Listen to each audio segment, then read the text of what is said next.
It's Black History Month, so you know what that means.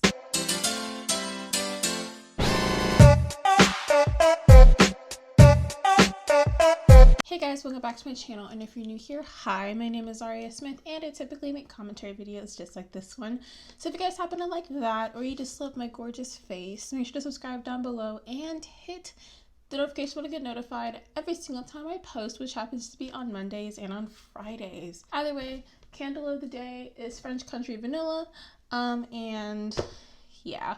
So how are we doing?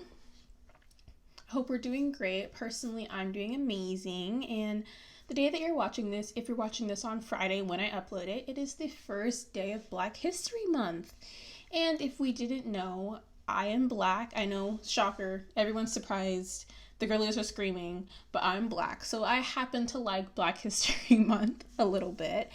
And personally, I always felt weird that Black History Month took place in February because February is the shortest month of the year. But I'm going to get into that later on about why it's in February in the first place. So in today's video, I'm going to be talking about Black History Month, why it's important, where it comes from, and all the little things involved with it. So what is Black History Month? And I know typically I don't teach people on my channel. I mean, I guess I kind of do. Black History Month is an annual celebration of African American achievements in history and a time for recognizing African Americans and Black people in general's central role in U.S. history. The origins of Black History Month are actually pretty interesting. Basically, this historian named Carter G. Woodson and also a minister named Jesse E. Moreland, they founded the Association for the Study of Negro Life and History. And this is an organization that's dedicated to researching and promoting achievements of Black Americans and other peoples of African descent. Known today as the Association for the Study of African American Life and History. The group sponsored the National Negro History Week in 1926, choosing the second week of February because that coincided with the birthdays of Abraham Lincoln and Frederick Douglass. This event basically inspired schools and communities nationwide to organize local celebrations, establish history clubs, and host performances and lectures. And then this was happening pretty much every single second week of February. And then President Gerald Ford officially recognized Black History Month in 1976. Wow, that's boring information, I know, but it is kind of cool because he basically called upon the public to seize the opportunity to honor the too often neglected accomplishments of Black Americans in every area of endeavor throughout our history. And that's a quote. Also, Black History Month always has a theme. This year's theme is Black family, representation, identity, and diversity. And this explores African diaspora, hope I'm pronouncing that right, and the spread of Black families across the United States. So let's talk about this year's theme. Yay! So the ASALH describes this year's theme as the Black family has topic of study in many disciplines: history, literature, and the visual arts and film studies, sociology, anthropology, and social policy. Its representation, identity, and diversity have been reverenced, stereotyped, and vilified from the days of slavery to our own time. The Black family knows no single location, since family reunions and genetic ancestry searches testify to the spread of family members across states, nations, and continents. Not only are individual Black families diasporic, but Africa and the diaspora itself have long portrayed the Black family at large. While the role of the Black family has been described some as a microcosm of the entire race, its complexity as the foundation of African American life and history can be seen in numerous debates over how to represent its meaning and typicality from a history perspective, as a slave or free, as a patriarchal or matriarchal, as single-headed or dual-headed households, as an extended or nuclear as fictive kin or blood lineage, as legal or common law, and as Black or interracial, etc. Variation appears, as well in discussions on nature and the impact of parenting, childhood, marriage, gender norms, sexuality, and incarceration. The family offers a rich tapestry of images for exploring the African American past and present. That is a direct quote from the website, by the way. Sorry if I butchered that, but I have it linked in the description. Basically, it's really interesting because we do see that Black families have evolved a lot throughout history and throughout time, even like now.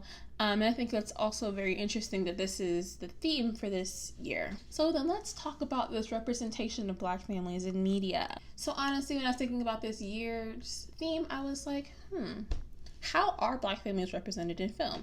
Obviously, I am a film studies student, so I look at stuff like this all the time. But I immediately thought of that one movie, which you might, this is such like an obscure memory, but there's this one movie called Death at a Funeral that has Zoe, God, what's her name? I'll put the picture of her on the screen. But it's ingrained in my mind, and I immediately think of that because that movie was so crazy. If you haven't watched it, watch it. I think it's on Netflix. It is a hoot, and I love it. But most Black families in movies that I remember are from, well, obviously Black movies, but very like outrageous, like in Friday, which if you haven't watched Friday, I definitely recommend. It actually is Black History Month, so you need to watch some Black films, please, because they're very entertaining and I love them all. But I think about classics like Everybody Hates Chris, The Bernie Mac Show, that one show about a family that's father, who knows who he is? I don't know who he is.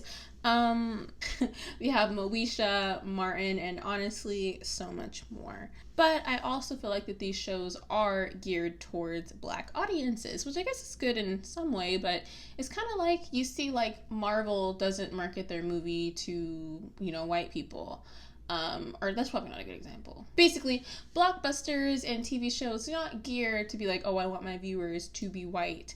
They just make their stuff. They don't think about, well, they probably do, but they don't think like, I want 60% of Black people to watch this show. Like, I don't really think they think like that. They could, but, it's interesting. And even like Black, like, I feel like that Black TV shows were meant for Black audiences, and I feel like that they weren't meant for other groups in terms of like whatever except for like Fresh Prince of Bel-Air, because I feel like everybody watched that show. I feel like that Black families being represented now are very interesting too. Like we have Blackish, which I haven't watched that show simply because of the title, but I do think it has Black people in it because of the title, so take with that information what you will. We have shows like Euphoria that shows very unstable Black household with a single mom, dad who was white and died. Well, that's a spoiler, I guess, if you haven't watched it. You would know. Either way, we recently have had the movie Moonlight, which was a huge stepping stone in the Black community, and so many more. I think it's really interesting, and I think it is important for Black representation in film. I do have a video on Black representation in film if you do want to watch it. I'll link it above. But yeah, I think it's interesting to think about. So let's talk about the Black community and their families.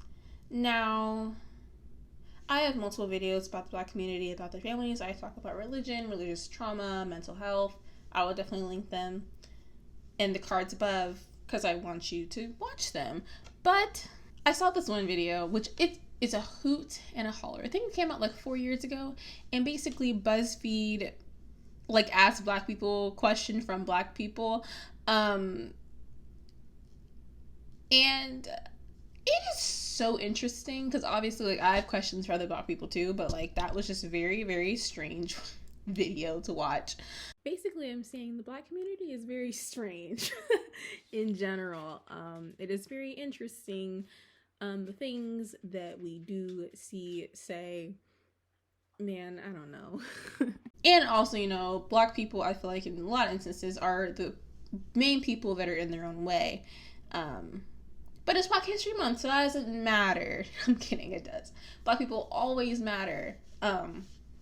But yeah, so my final thoughts are I can read you a list of Black people and things that we wouldn't have without Black people's inventions, and I can talk about how basically all culture, not all, but the vast majority of culture, and like specifically internet culture, slang, dance moves, style, and music mostly come from Black people. Um, so I can talk about that. I maybe might in another video, I don't know, but I think it's cool that Black people are honestly in a like they're the starter of a lot of trends. Makes you feel a little warm inside, makes you feel like important. But Black people are great and awesome, and if you are Black, you are loved and appreciated. You're loved and appreciated regardless of your race, but specifically, happy Black History Month. And if you watch this long, you must like my face, or you happen to like Black people. And guess what? I'm Black, so you should subscribe. Like the video down below. Let me know your opinions on Black History Month and about this year's theme. If honestly, some people don't even know that there are themes to Black History Month, which is, a little fun fact. And yeah, make sure to like the video and subscribe. Make sure to stay happy and stay healthy, and I'll catch you guys in the next video. Bye, guys.